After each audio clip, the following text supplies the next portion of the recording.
with Moderna, but Pfizer is not really heavy. The side effect, I mean.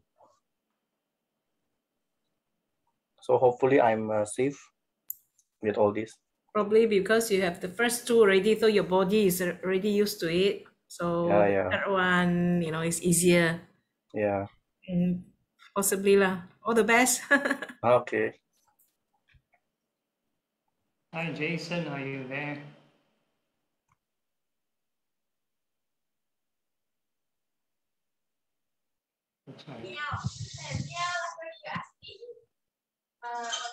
Hi. Jason, where are you from? Where am I from? From Klang. From Klang. Oh, okay. Angie's brother. Oh, okay, all right. Yeah, my brother. I see. Okay, different background today. Okay, so I guess it's 8:30. We let Terence kick off. Thank you, Monday. CO2 and good evening, everyone. Welcome once again to MSBS Weekly Guided Meditation by Phra Goh. Today is the 2nd of November, 2021. We are very grateful to have the Bhante Adhibalo, popularly known as Phra Goh. Bhante was born on July 14, 1985 and was ordained the year of 2008. Bhante is currently the religious advisor to Buddhist Youth Network Singapore and has been conducting MSBS Weekly Tuesday guided meditation since July 2020. Today we will be continuing on the topic, the right conduct of a Buddhist based on Sikalawa Sutta. Bhante will be leading the homage to the Buddha and taking a 5 precept for Buddhists. Now let us compose our minds, put our palms together and welcome Bhante. Over to you, Bhante. Thank you, Terence. So we are going to start off with the opening chant, the homage. Namo tassa bhagavato arahato samma sambuddhassa. Namo tassa bhagavato arahato samma sambuddhassa. Namo tassa bhagavato arahato samma sambuddhassa. And the three refuges, Buddhang saranang gacchami, Dhammang saranang gacchami, Sanghang saranang gacchami, Dutiyampi Buddhang saranang gacchami, Dutiyampi Dhammang saranang gacchami, Dutiyampi Sanghang saranang gacchami, Tatiyampi Buddhang saranang gacchami, Tatiyampi Dhammang saranang gacchami, Tatiyampi Sanghang saranang gacchami. And the 5 precepts. Panatipata Veramani Sikkhapadang Samadhiyami. Adinadana Veramani Sikkhapadang Samadhiyami. Kamesu Michachara Veramani Sikkhapadang Samadhiyami. Musavada Veramani Sikkhapadang Samadhiyami. Surameraya Majapamadatana Veramani Sikkhapadang Samadhiyami. Sadhu, sadhu, sadhu.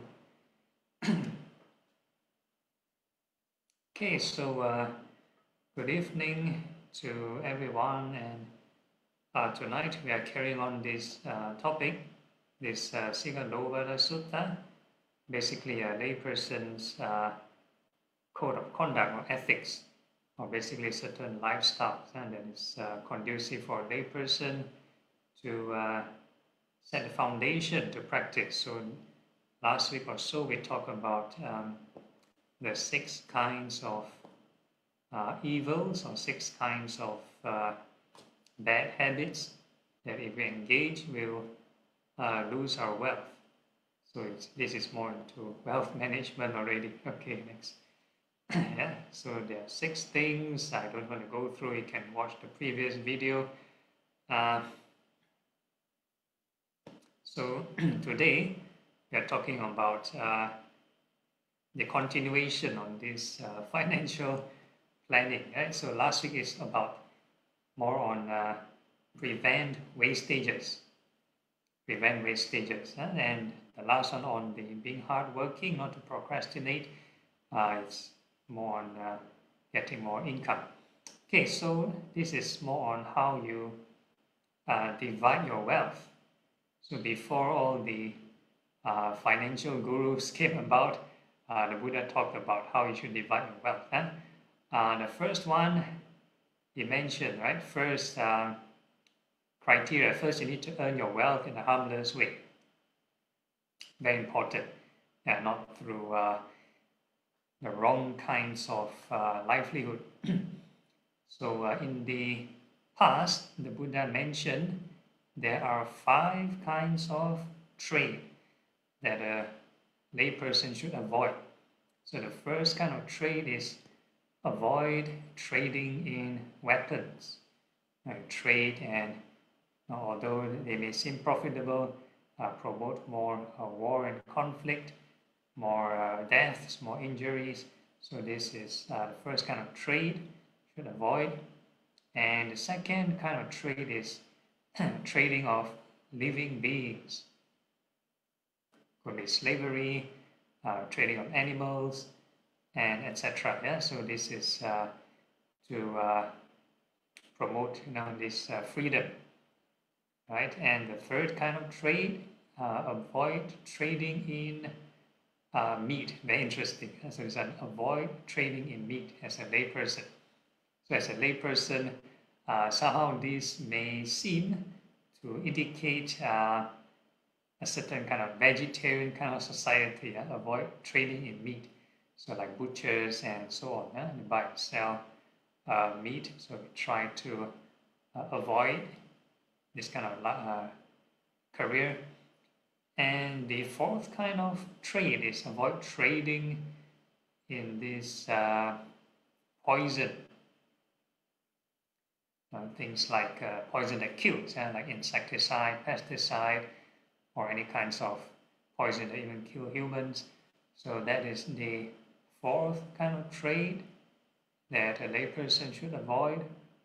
And the fifth kind is avoid trading in intoxicants.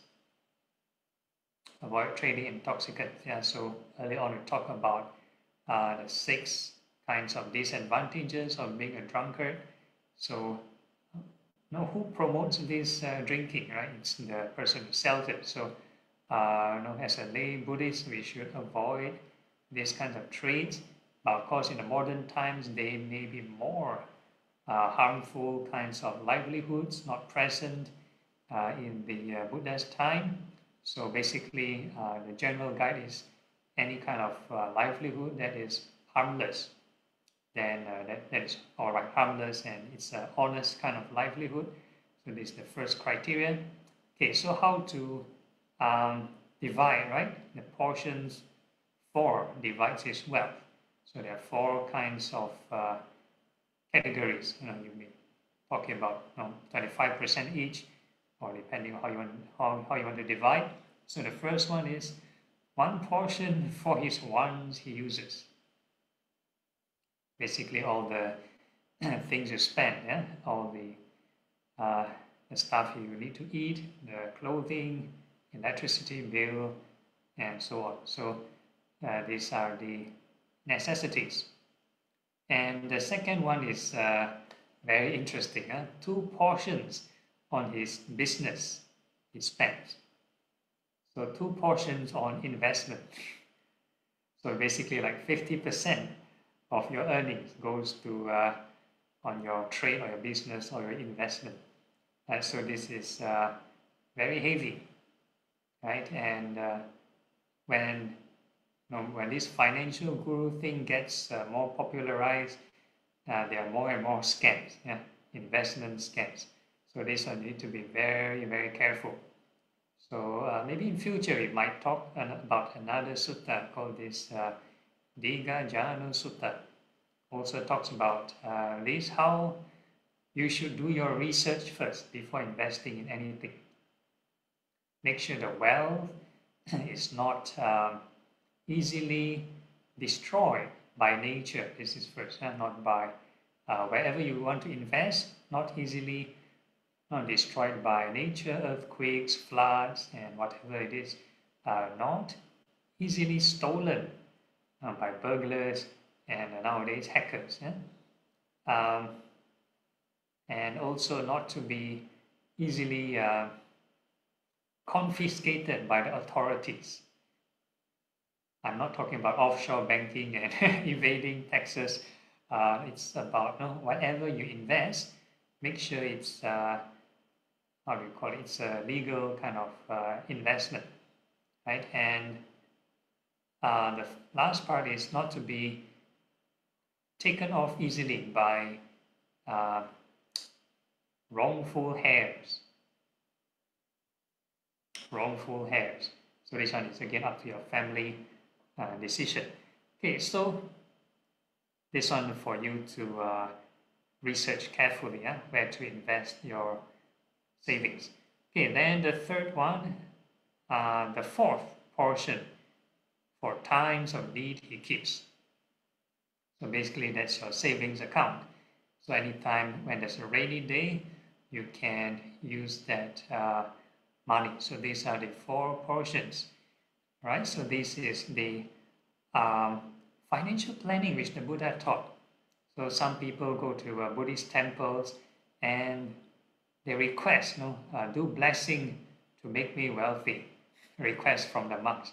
I request a certain chanting, and they expect the monk to chant some magical formula, and they will get lucky, or they get blessed, right? Or they go to Buddhist temples and they start praying to the Buddha statue or the different bodhisattvas and the Buddhas or the Arahant statues, and make a wish. Oh, may I strike 4D, or may I get rich? So that's not what the Buddha taught. Yeah, that's not what the Buddha taught.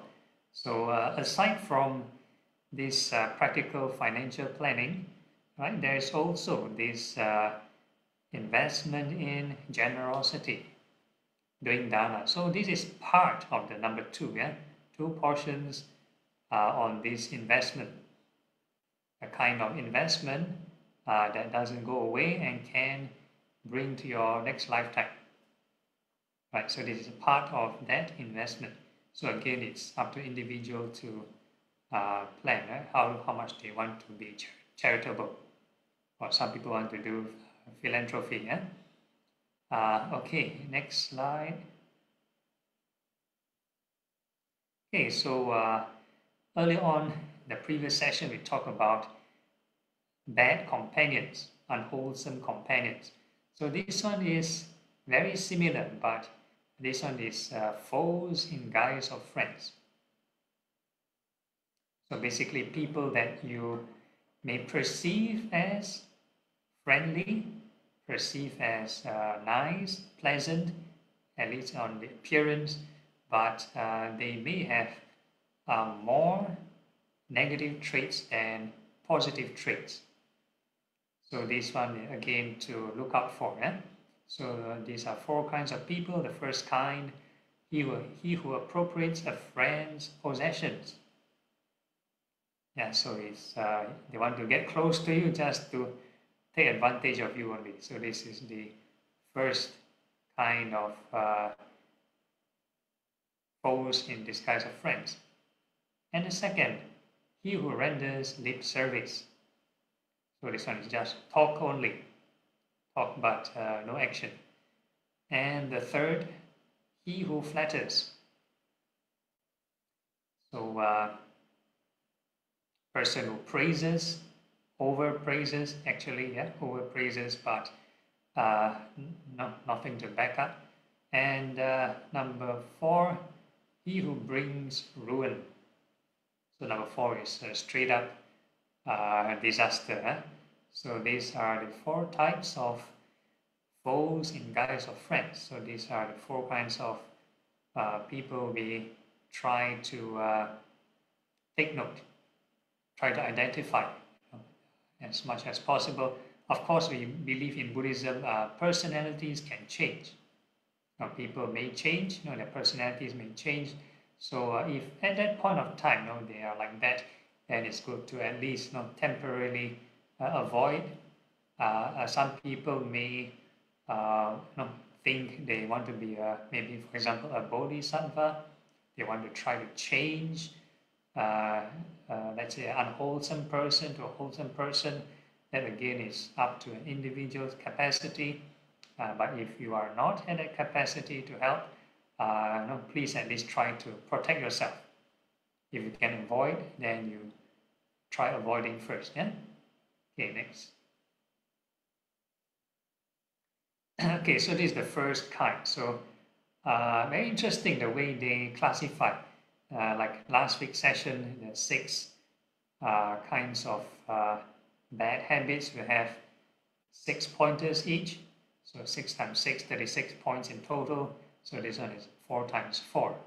4 sort of kind of foes in guise of friends, and each foe has 4 pointers.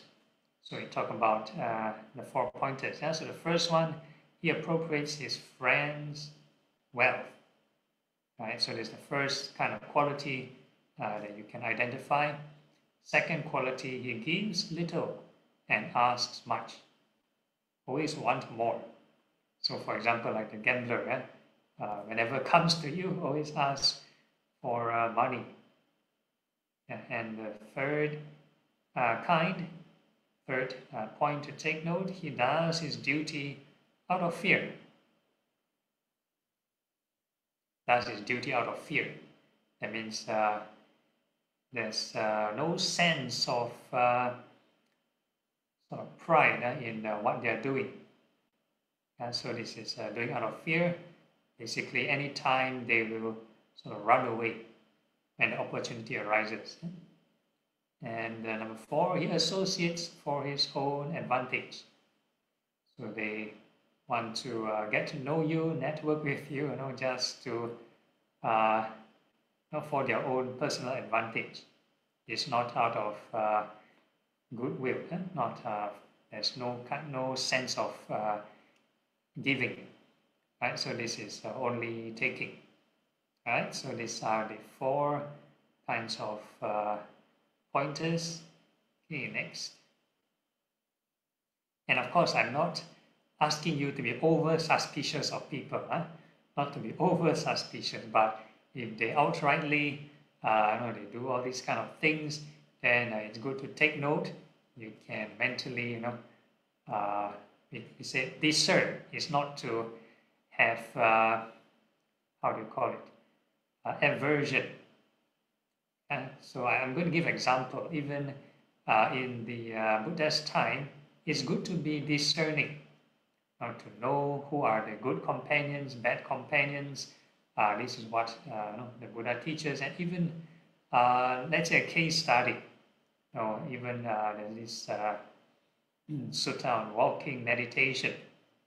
The various groups of monks were walking together with the various chief disciples of the Buddha, and the Buddha was with a group of monks, new monks, and he was pointing out to them, okay, these monks walking together with Venerable Sariputta walking back and forth. Okay, these are the monks inclined with wisdom. So these are people who are their disposition is towards wisdom. And there's another group of monks walking together with Venerable Moggallana. So these are the group of monks inclined to, let's say, these supernatural abilities. Yeah, so these are the group of monks. And so on and so forth. Different kind of monks. Venerable Ananda, good with memory. Venerable Kassapa, good with this ascetic practice, until he reached this Venerable Devadatta. Then he told his audience, these group of monks that walking with this Venerable Devadatta, these are the monks with evil agendas. They have other motives. Because Venerable this Devadatta is plotting to kill the Buddha. So these are the people with these evil intentions. So it's good to differentiate. So the cliques we follow, why do we follow certain cliques? It's because we sort of mentally discern or discriminate, not in a negative way, but we discriminate in terms of our inclinations. A group of people with the same hobbies, same topics to talk about, same interests. So at least we discern in that manner. So this is one way to discern. Yeah? So for the unwholesome company, it's good to discern, but how do you call it? Not to have aversion to them. And we know that, okay, they're unwholesome or not good for you at this point of time, so you avoid them. Yeah, so this is the point to take note. Okay, then we move on to this lip service rendering. So these are the 4 pointers. First, it makes friendly profession as regards to the past. So they talk about the past. So maybe they have done certain things. We have gone to this trip together before. We have gone to certain excursions, done certain projects together before in the past. So make friendly profession when they associate with you. Yeah? Remember the time last time we did this together. So using the past to rekindle this friendship. And actually, all these are normal social skills. Some people may use it, but if you overuse it and you have just empty words, then you will fall to this category. Okay, then number 2, he makes friendly profession as regards the future. So these are like making plans for the future.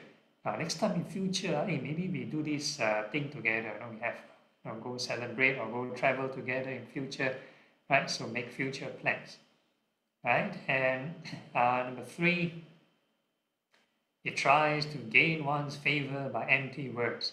Yeah, so we talk about all this past or future, lots of nice things, nice plans or proposition, but nothing to back up. So this is empty words. And number 4, when opportunity for service has arisen, he expresses his inability. Right? So sometimes you have there's a saying, a friend in need is a friend indeed. Right? So in this case, when a friend, when you're in trouble and this person sort of disappears or every time unavailable, not available to help. Maybe once or twice or a few times, understandable if they are very busy. But if it happens like every time, it's like they are good as not there at all. Yeah? So we cannot say that they are evil or bad. It's just that maybe they have other commitments. So at that point of time, this person is not that close. We won't consider a close friend. So it's good to take note. Okay. So unlike the previous category of friend, this one doesn't want to harm you in any way. And this is just friendly talk, but it's just that the talk is empty. So make you realize emptiness. Okay, next. Okay, so this one, another category, flatterer. Similar to the previous one, just that this one has more negative impact, right? So this one overpraises. If you do something wrong, this flatterer will praise you. And if you try to do something good, they will disapprove. So I do not know how they still want to carry on as a friend, but maybe sometimes out of peer pressure. Sometimes out of peer pressure, you think that certain good thing is uncool, not fashionable, or not trendy at that point of time. Then they sort of prevent you from performing certain good deeds, right? So this is the second. Again, it's very subjective, but the first one is an indicator. If you do something unwholesome, like drinking, gambling, then they cheer you on, then this is the point to take note.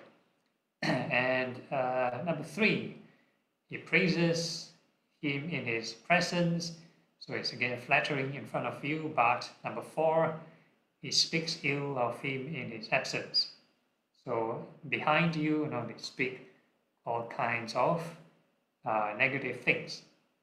Right. So this is the one that brings the negative kind of reputation. So this is the 4 pointers of a flatterer. Okay, next point. And this one is a ruin bringer. So it's a straight up disaster. So this is like the most obvious one. Same as the evil companions, or this unwholesome kind of companions. So the first one is a companion in indulging in intoxicants that cause infatuation and heedlessness. So this is the first kind of indicator. Second, he's a companion in sauntering in streets at unseemly hours, right? The second kind of bad habit. And the third one, companion in frequenting theatrical shows. That means over addiction in entertainment, and will always pull you along or encourage you to join them in overspending time in entertainment. And number 4, companion indulging in gambling. Right, so these are the 4 pointers of ruin bringer. So not just it brings down your virtue, your spirituality, but also will lose your wealth, right? If you join all these activities, all these bad habits. All right, so I'm going to now end this sharing today. We'll carry on the rest next week. So next week onwards is wholesome friends. So past few sessions very negative, or the unwholesome company and so on. So next week we balance up. Okay, any questions on the floor? Ante, I have 2 questions. Yeah. Yeah, the first question is this, right? What is the, okay, let's say someone take the precept of, let's say the 5th precept, do not take intoxicant. And then in front of the Buddha or the Sangha member, he said that I take precept for not taking intoxicant, and he doesn't do it, right? And then the second one is a person who does not take precept, but he doesn't like alcohol. That's why he doesn't take intoxicant. Is there any difference within the 2 in terms of the karmic effect? Yeah, probably the first one, when they take the precept and they sort of break the precept, we call them a Buddhist under training. When a person is under training, sometimes we can say we are not perfect. So when we sort of break the rules, we can seek for improvement, go and confess in front of the triple gem, and sort of remind yourself not to do it again. So it's kind of self-improvement kind of training. So the precepts are there to help oneself to improve. Whereas the second kind probably maybe in the past life or the certain past karma that they practice so well until they totally dislike alcohol. Okay, that is in the framework of the training, right? The first one. But how about the karmic effect itself? Because not taking alcohol, being sober, being alert, being aware, actually is a good thing, right? Creating good karma. Actually, there are a lot of wholesome thoughts there. So, is there any difference within the two in terms of the quality of the mind? Yeah, it's hard to say. I would say it's a case-by-case basis. A person can have aversion to alcohol due to certain customs or restrictions, but may be full of other negative traits. Who knows? Okay. So that could be one example. Yeah. The second question, Bante, you mentioned just now that the Buddha knows that Venerable Devadatta and his disciples have hidden agenda. He knows that. Then the question is, why he accept, Venerable Devadatta as a monk? Why not he prevent it from happening? Because it actually creates two things, right? He creates schism in the Sangha. The second thing is he even tried to kill the Buddha. Why not he prevent that from happening? Then he just take it in, and by knowing that he's that kind of personality. Yeah, probably in the initial part when he started to first ordain, when his Venerable Devadatta ordained, he may not have this evil intention. It may occur sometime after his monkhood. And then the Buddha do not do something about it, like for example, because he's the head of the Sangha, right? I mean, correct. It's okay. Devadatta, I think you should maybe stop or something, like preventing him, basically, from doing schism. So he become unable to do that. Yeah. So there was this one of the first meeting before the plotting to assassinate. The first attempt was to take over the Buddha as a leader. So he had like a private kind of discussion with the Buddha to see whether he can take over the position of the Buddha. So the Buddha didn't allow. So he recommended 5 suggestions, 5 conditions. If he were to take over, he'll implement these 5 conditions. Some austeric kind of practices, which the Buddha disagreed. So the Buddha even mentioned he won't even let this his chief disciple, the right hand man, this Venerable Satipatthana, the wiser disciple, to even take over as the head of the Sangha. What more about this Devadatta who haven't even achieved enlightenment? Right, so this is the answer the Buddha gave. So when the Buddha refused, then this Devadatta came out and declared that, okay, especially to the large group of monks, especially the newer monks, that, the Buddha is, he refused to accept these 5 conditions. He's very lenient, he's not strict enough, he's getting old. You should follow me, right? Follow these new teachings. So this is what Venerable Devadatta mentioned. So the new monks who are new and not familiar with the Dhamma, very inspired. Wow, these practices look very serious, very austere, and then they're very impressed. So they followed this Devadatta. Yeah, so that's what happened. And it's only after, I'm not sure which monk he sent over, either Venerable Satipatthana or Moggallana or both. Buddha sent both of his chief disciples over to win back the monks, that Venerable Devadatta decided, okay, he can't be a leader of this community, then you have to take out the Buddha. Okay, Bante, thank you. Okay, all right.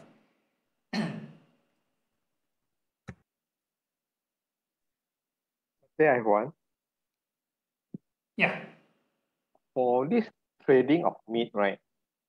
Let's say those cooks or hawker, how is it very bad for them? Oh, yeah. Very good question. Yeah, so again, it depends on interpretation. I would encourage, if it's possible to have more, either more for a layperson. It's up to you to decide. The monk won't tell you what to do, but only can advise, avoid harming more life. That means like no char kway teow already. No, because as a layperson, you have the purchasing power. Sometimes the Buddhist community, when they have such kind of discussion, they'll ask the monk's opinion. Because the monks don't have the purchasing power, the Theravada monks by tradition, we supposed to go for alms round. So whatever the layperson give, we accept. So if you give meat, we accept. So that doesn't mean we are encouraging people to be meat eaters. So the monks do not sort of promote a particular kind of diet, but if possible, if you think you can reduce more suffering, then by all means. And again, technology changes with time. So recently, I think I saw a video. There's this lab-grown meat. Lab-grown meat. So it doesn't involve killing. So if that's the kind of meat in the future, lab-grown and safe and no harmful effects, and doesn't involve killing of lives, and that might be even better than the harvesting of crops. Harvesting of crops sometimes require pesticides and stuff like that, right? So it might be even better. So who knows? So it's again up to the layperson to decide. Bante, I have another question. Yeah. Yeah, it's about taking meat, right? What is your opinion, Bante? Is there any difference in terms of the meditative quality of a person taking meat and a person not taking meat? I would say it's depends on the individual, depends on how much right effort. So if let's say even in the Buddha's time, the monks were taking meat and they they reach enlightenment. So I would say a lot to do with effort. The diet part may help to a certain extent. The Buddha mentioned there are like a few criteria. One is a good digestion, will help in your cultivation. So if a person takes a certain diet which helps in their digestion, then it might be supportive for the practice.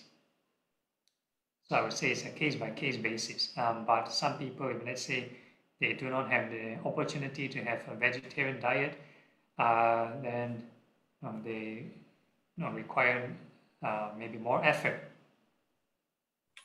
But do you believe that the meat itself, because it goes through an experience by itself, of the anxiety, fear, a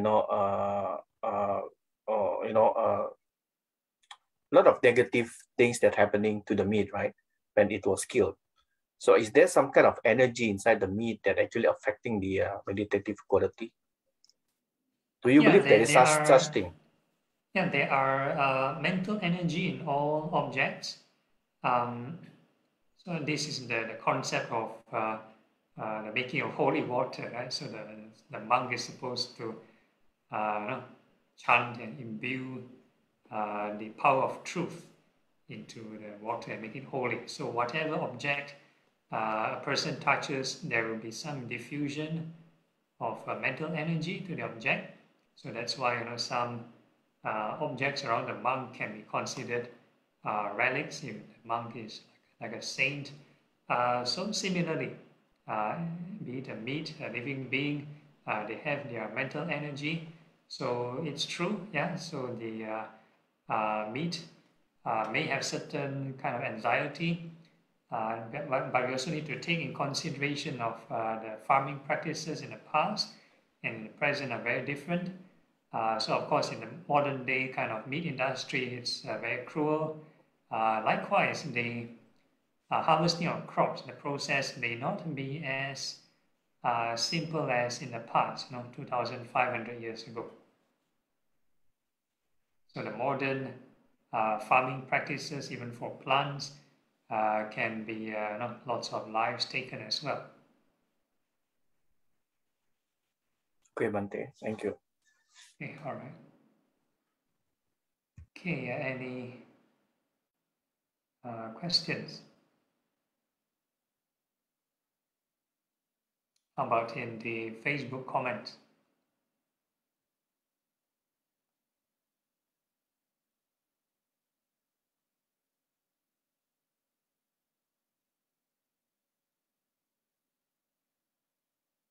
No, nothing? Okay, so if there's no questions in the room and also in the chat box, then we can have a 5-minute break. You can do your stretching, and now it's 9:11. See you back in 9:16 for the guided meditation. All right.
It's 9:16.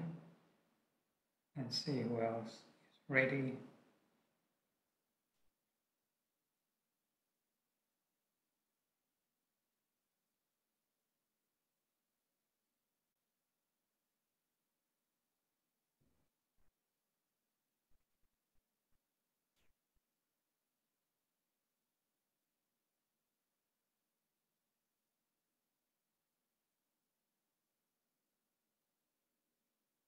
Okay, so I presume everyone's back. Chetik is still not yet back. So while waiting for him, anyone has any issues or questions?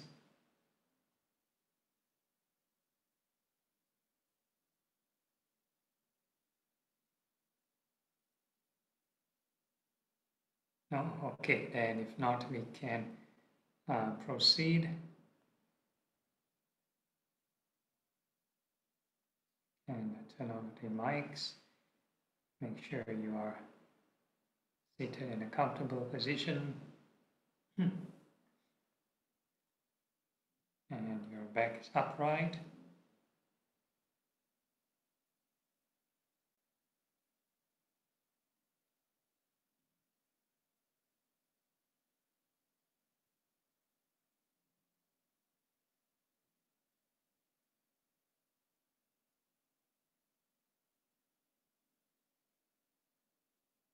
Make sure your body is relaxed.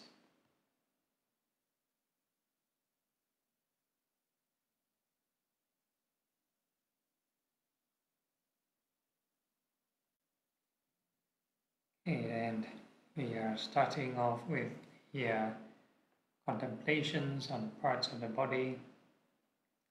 And we are going to wish all the hairs well and happy. So as you visualize the hairs, you wish the hairs well and happy.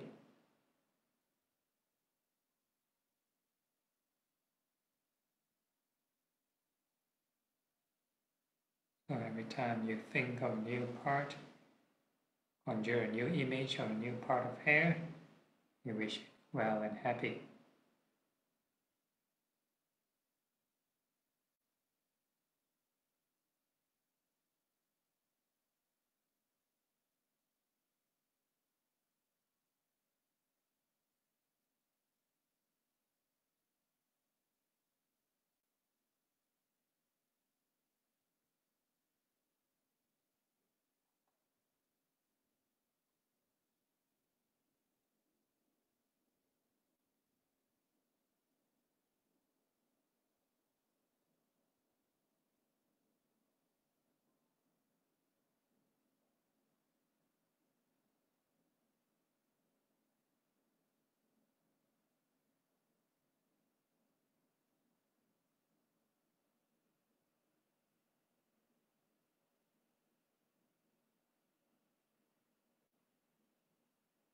And once you have wished all the hairs well and happy, and make sure your mind is calm down. Yeah? You need to observe the mood or the emotion, whether there's any change from angry mind to non-angry mind.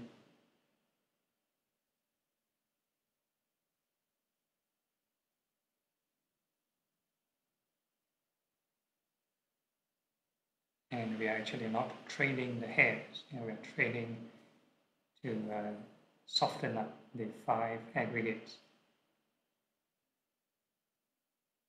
The image or perception and mind.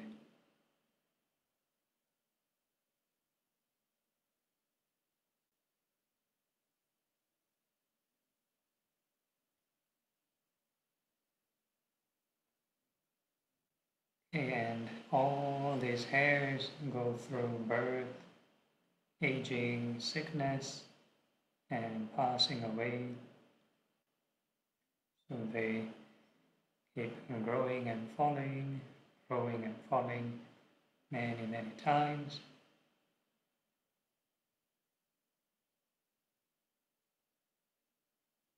There's no need to over-imagine like how you comb your hair, how you shower, just hairs growing and falling, many, many cycles.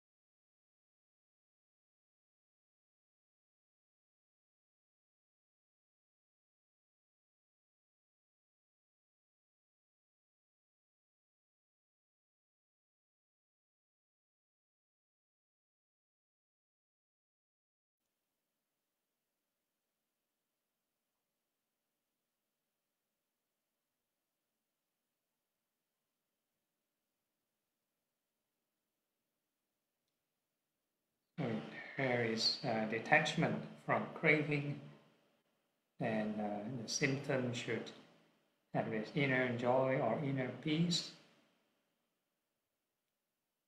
If whenever you meditate, the more anxious, more tension, and that will be signs that you're on the wrong track. And it's too much expectation, too much craving, and you need to reapply the SOP, standard operation procedure. There's loving kindness, non-hatred, followed by impermanence, non-greed.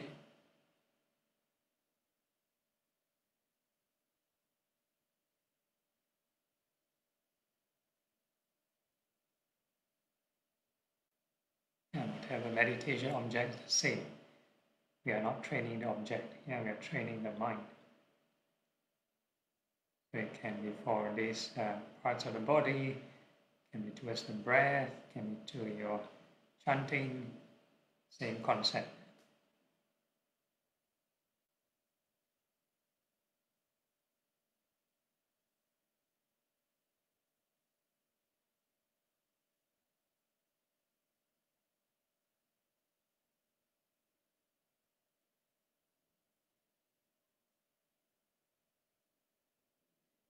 And we are going to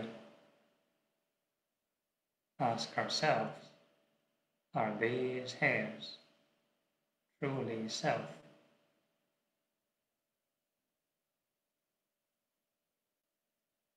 And you tell your hairs to go through this birth and death.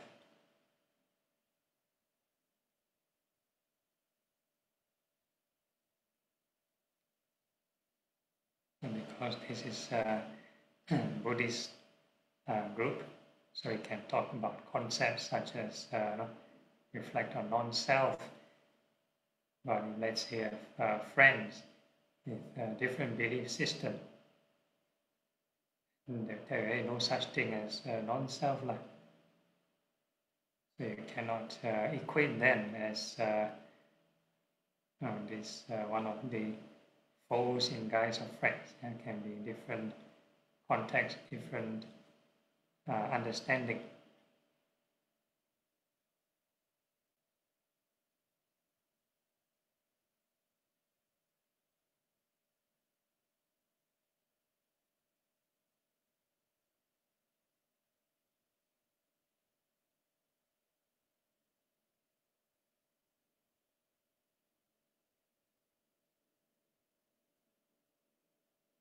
And the next part of the body, we are going to visualize the nails, fingernails and toenails, and wish them well and happy.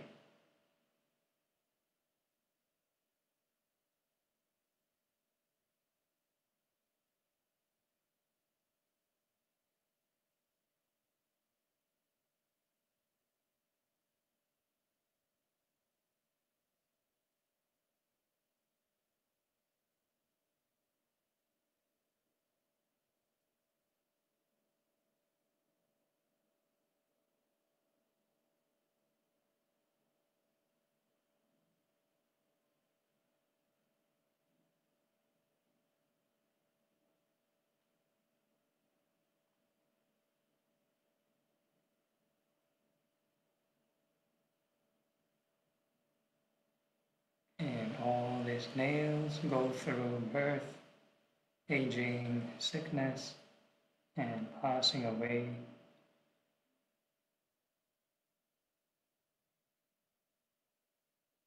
So they keep growing and falling many, many times.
And we can ask ourselves, are these nails truly self?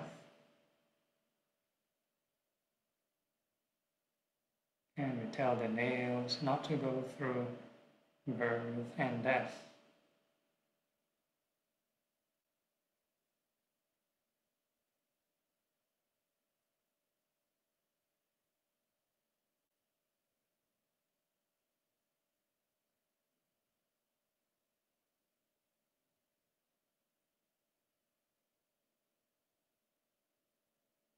And next we can think of the teeth, or the teeth inside the mouth. May they be well and happy. Or the upper rows of teeth. May they be well and happy.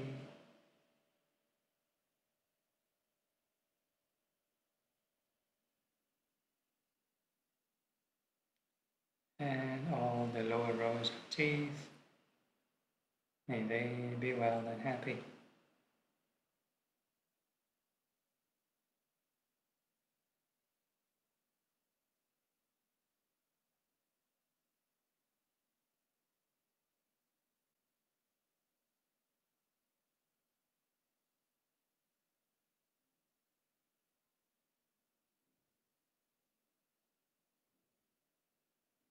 And all these teeth are subject to birth, aging, sickness, and passing away. And these teeth, because they drop out the most twice, so we think of the bone cells. All the cells in the teeth, they go through wear and tear, so they grow and fall off many, many times.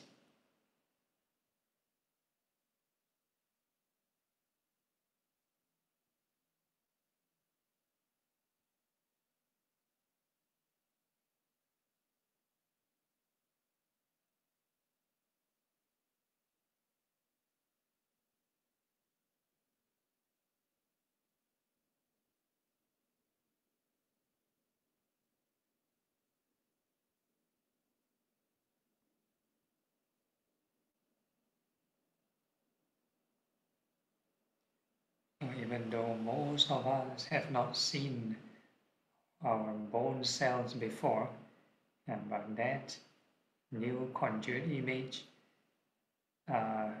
initially may have a sense of self, of my teeth. Yeah, so that is perception, clinging to perception. And the more we think of impermanence, and there will be more clinging.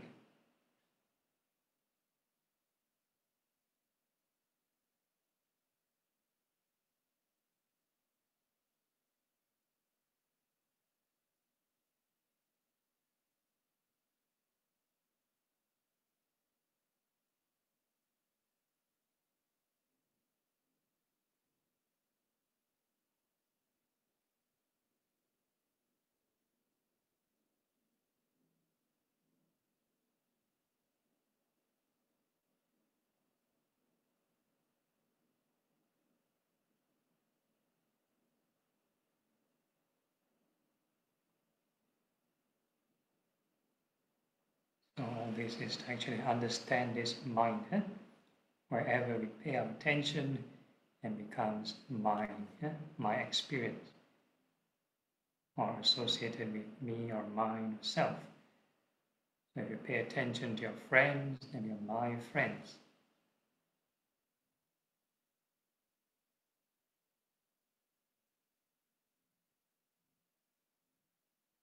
Or pay attention to my assets and my wealth.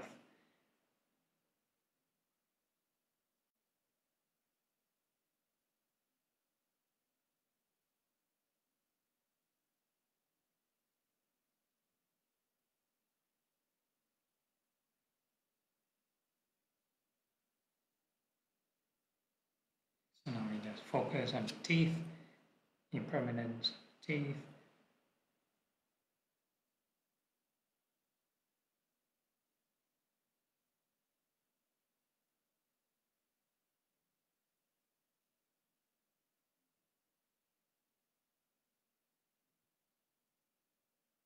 And we are going to ask ourselves, are these teeth or the mental aggregates associated with the teeth, are they truly self?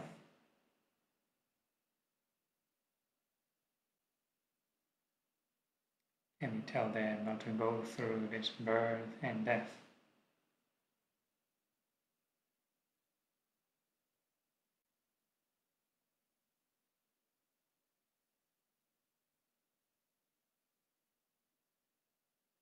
The mental factors are, for example, like the feelings and the we call consciousness, or basically the emotions.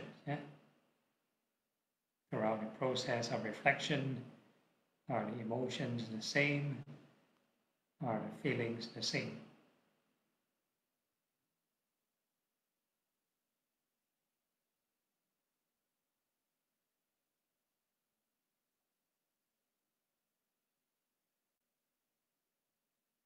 Which emotion is you? Some people will box or stereotype themselves with a certain personality. Maybe it is, I'm an angry person, or I'm a happy person. But throughout this contemplation, and you observe, are the emotions the same?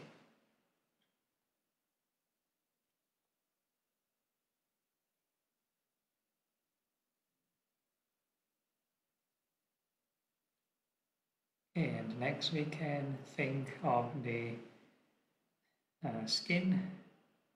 We wish all the skin well and happy from head to toe.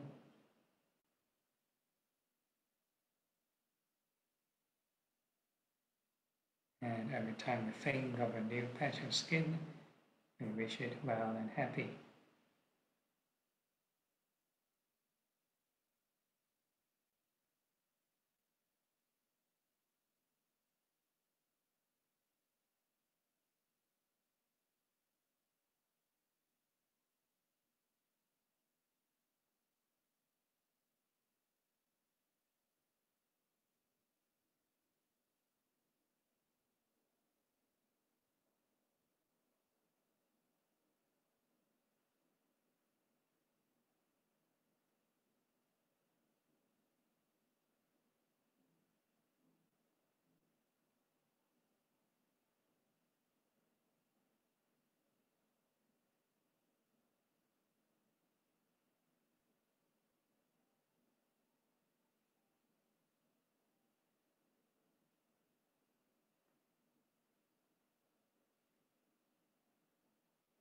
And all the skin are subject to birth, aging, sickness, and passing away.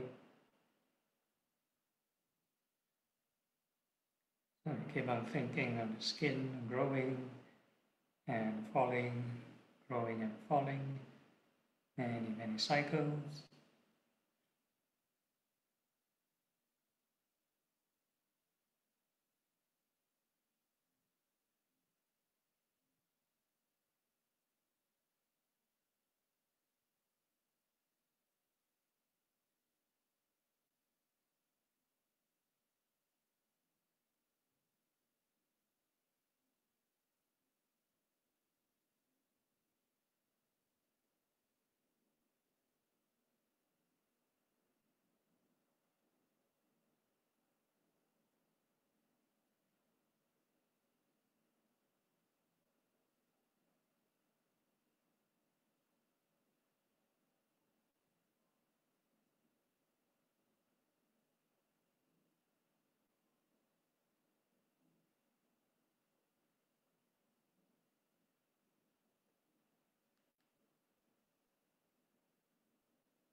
can ask ourselves, are the skin truly self?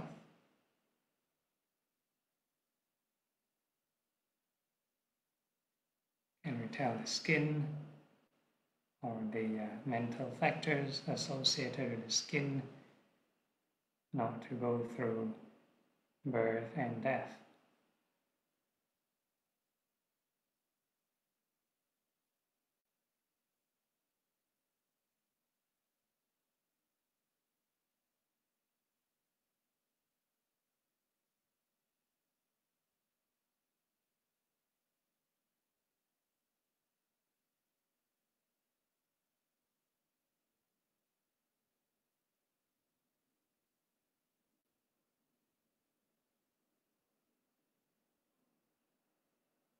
Okay, so this is the first phase of meditation, and we are moving on to the second phase, which is the four sublime states. So this routine doesn't require visualization anymore. We are using sense of feel, or basically feel the various sensations. Okay, so now we are going to wish all beings in front well and happy. No need to force or push your attention to the front, but whatever you detect in front, you just wish it well and happy.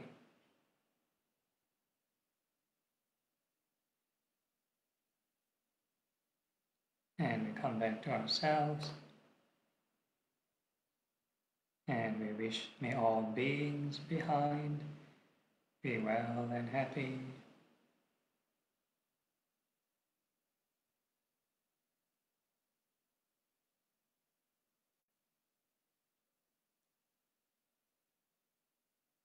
And we come back to ourselves.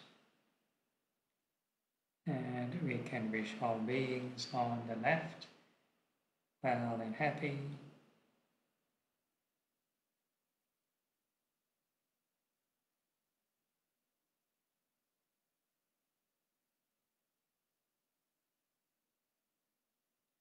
And we come back to ourselves. And we wish all beings on the right well and happy.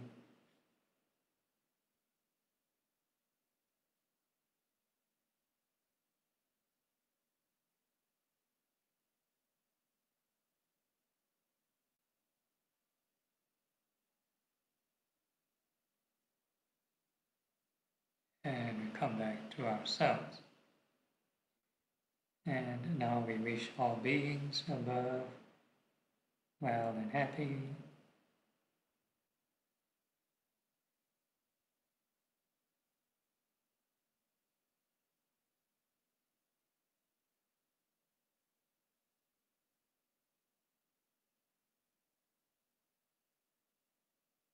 And we come back to ourselves.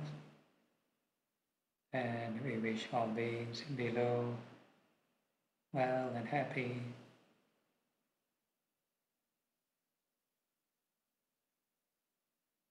And we come back to ourselves. And this time round, we are going to fill this entire body with loving kindness and wish all the sensations in the body well and happy. So whatever sensations arise, we wish it well and happy.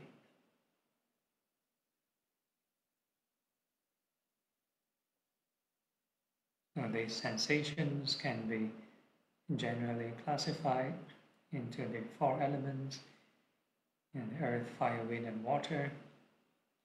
So the earth element represents hard and soft kind of sensations, fire, warm and cold, wind, fast and slow movements, and water, moist or dry.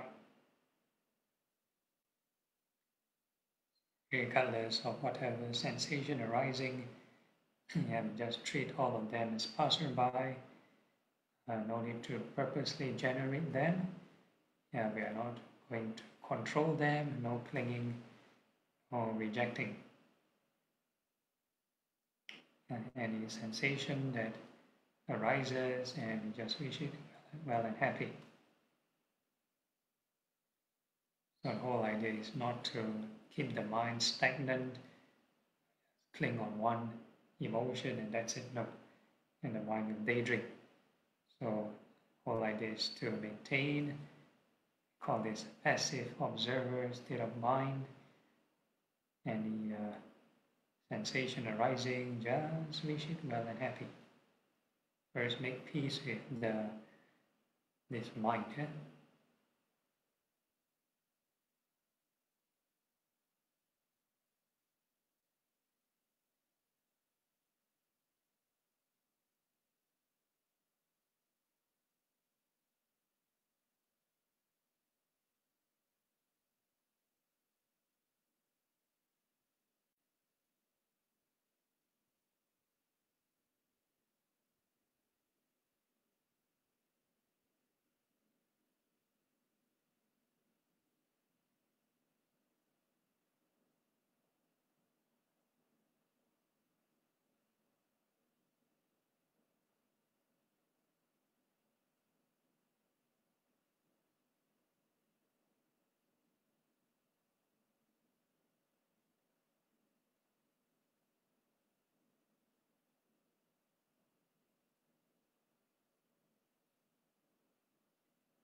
Once you suffuse this body with loving kindness, then you can take note of this baseline emotion. We call baseline because this loving kindness without any level of concentration and a certain pleasant kind of feeling or emotion. So you take note of this as the baseline. Anything further, anything that adds on might be something else. Okay, so now we are going to expand the mind, and we are wishing all beings in all directions well and happy. Now, no need to push, no need to imagine. We use the real-time evidence, here and now sensations. Now, however far the mind wants to expand, let it naturally expand by itself, and that would be your universe. And within that field of attention, right, whatever sensation that arises, you just wish it well and happy. So all beings included in that field of attention will be in it as well.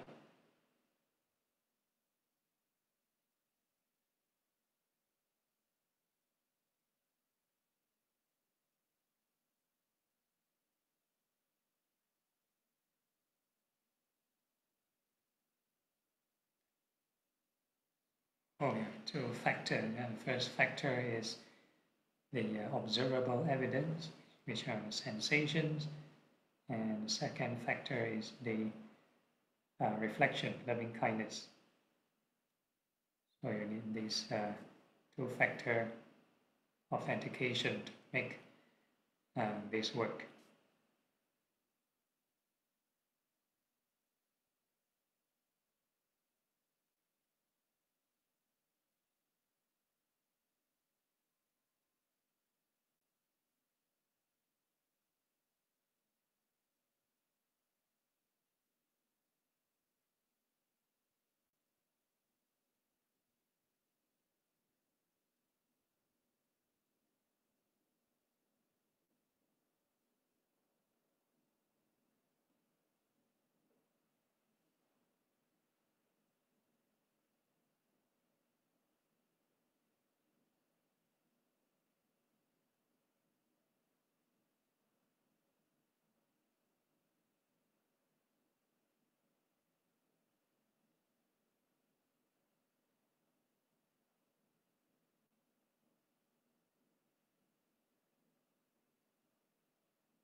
The more loving kindness you generate, the calmer the mind will be.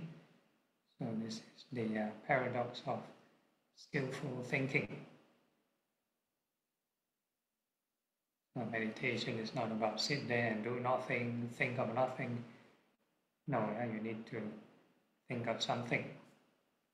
Called skillful thinking.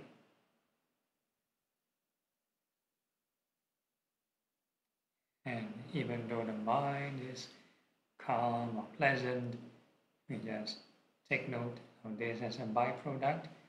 Emphasis is always on generating the right thought, which is loving kindness.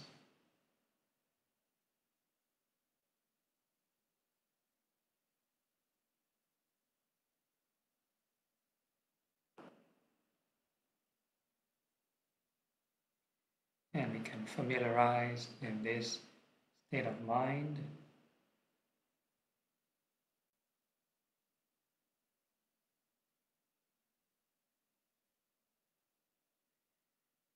This is loving kindness through concentration, using the samatha route.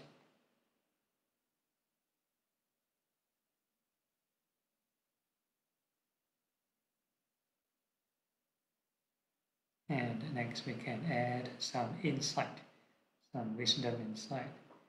And we're going to reflect how to develop, call this unconditional loving kindness, regardless of circumstances, regard to change of beings, and maintain a peaceful mind. So all this phenomenon, all this sensation, all beings go through birth and death.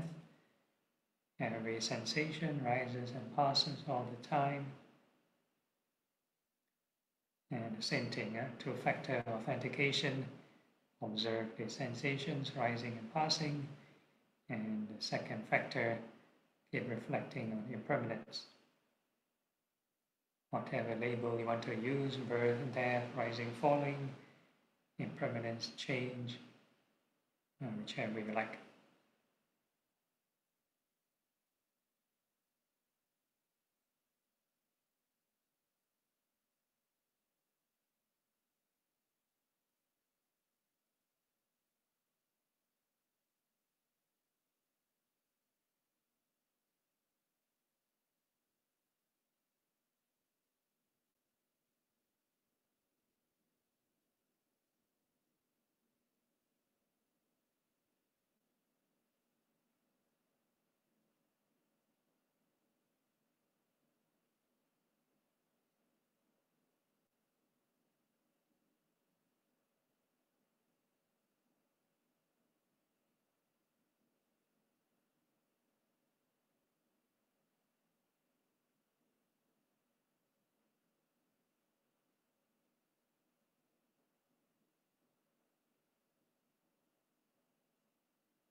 Whatever emotion that arises can be very peaceful, can be very pleasant. All these are passerby, byproduct. Always mindful of impermanence. Not that we are rejecting them. We take note, it's part of the condition, but emphasis on impermanence.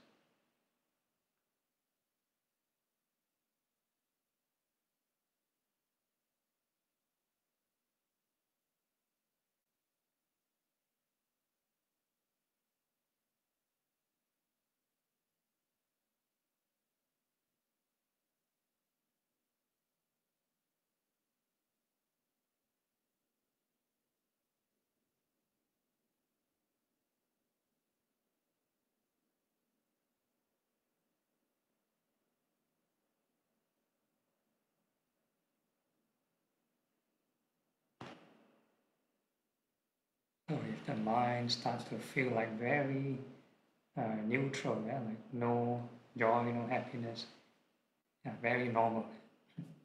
This is the process towards equanimity.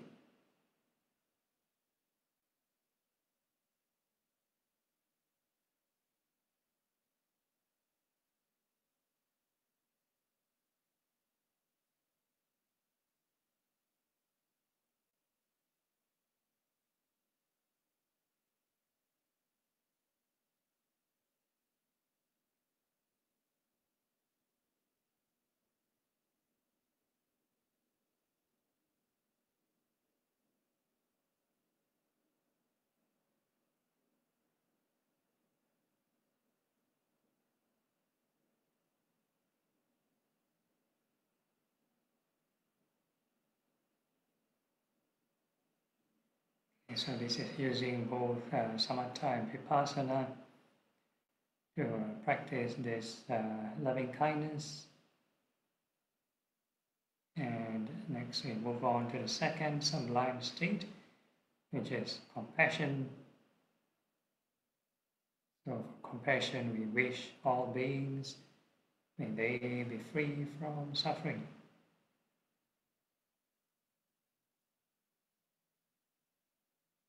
So again, no need to imagine, yeah? No need to over-dramatize and think of, oh, this person is getting hungry or sick and they're suffering. So that is a conventional way of practicing compassion. So the initial thoughts may have compassion, but the subsequent thoughts will be no longer thoughts of compassion, and will be thoughts of worrying how to help this person, and later on it will develop into maybe depression. If let's say you cannot help this person, then you get guilty and feel guilty.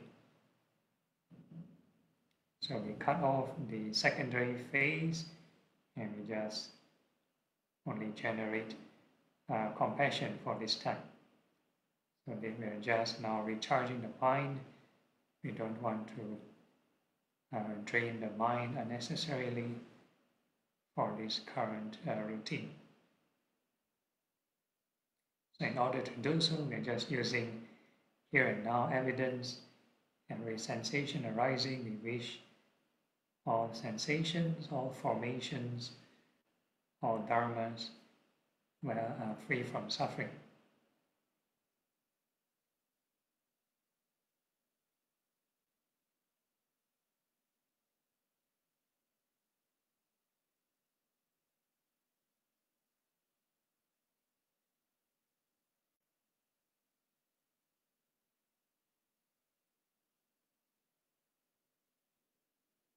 And once you over-imagine, that is daydreaming already. So always here and now evidence, new phenomenon arise, free from suffering, new phenomenon arise, free from suffering.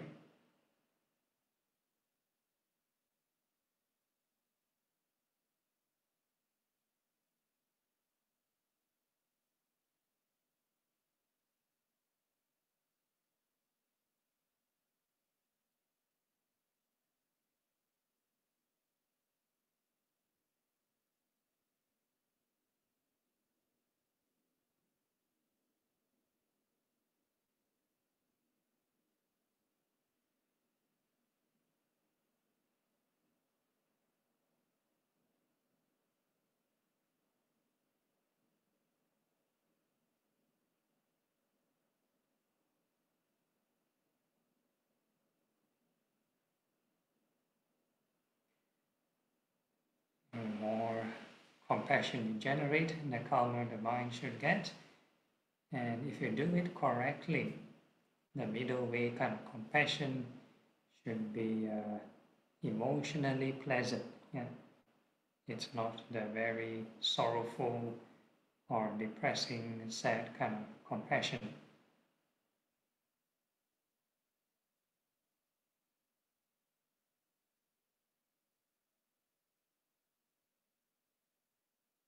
That is why even the depiction of Kuan Yin, the Bodhisattva of compassion, is always depicted as smiling, not pulling a long face.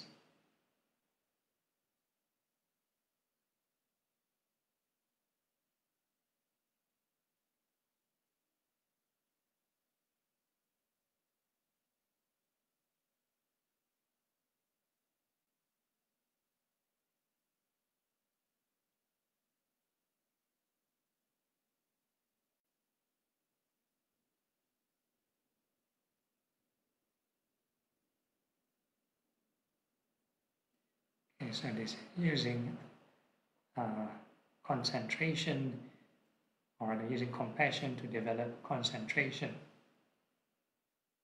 And next we add some insight or wisdom into the mix, and we're going to reflect how how to truly overcome suffering. And so that is to detach from all formations, all dharmas, all sensations. They arise and pass away. So keep observing all the sensations arising, passing, and keep reflecting impermanence.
So we try to maintain this mindfulness of impermanence regardless of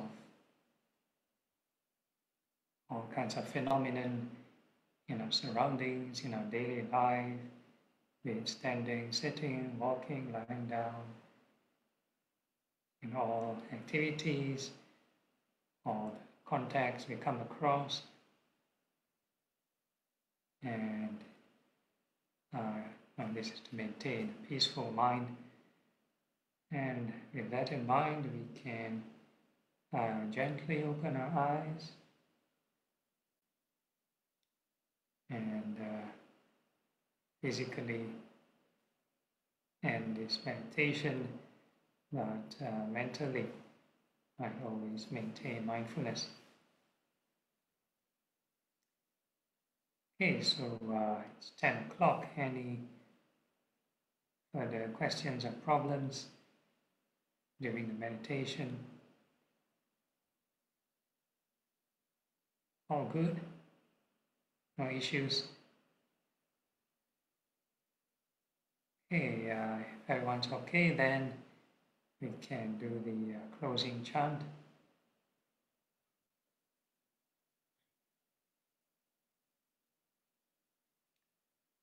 Sometimes after meditation, the mind too quiet, so can now dedicate these merits after this meditation and Dhamma sharing. There's lots of merits, so we can dedicate them.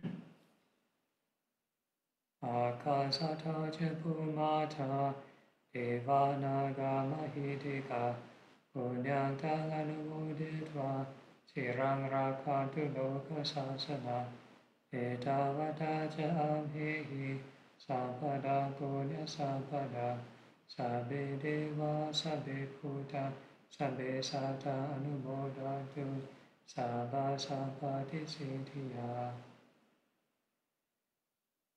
Transference of merits to departed. Idam me nyatina hotu sukita hotu nyatayo. Idam me nyatina hotu sukita hotu nyatayo. Idam me nyatina hotu sukita hotu nyatayo. And aspiration. Imina punya kamena mame bala samagamo. Satang samagamo hotu yavani bana patiha. Sadhu, sadhu, sadhu. Okay, so that's the end of the session. Any questions? Sorry, any announcements from Terence? Nothing, Bhante. Thank you very much, Bhante. Okay, all right. So, yeah, good night. Thank you, Bhante. Everyone stay safe. Good night, Bhante. Good night. Have a good flight. Till next week. Sadhu, sadhu, sadhu.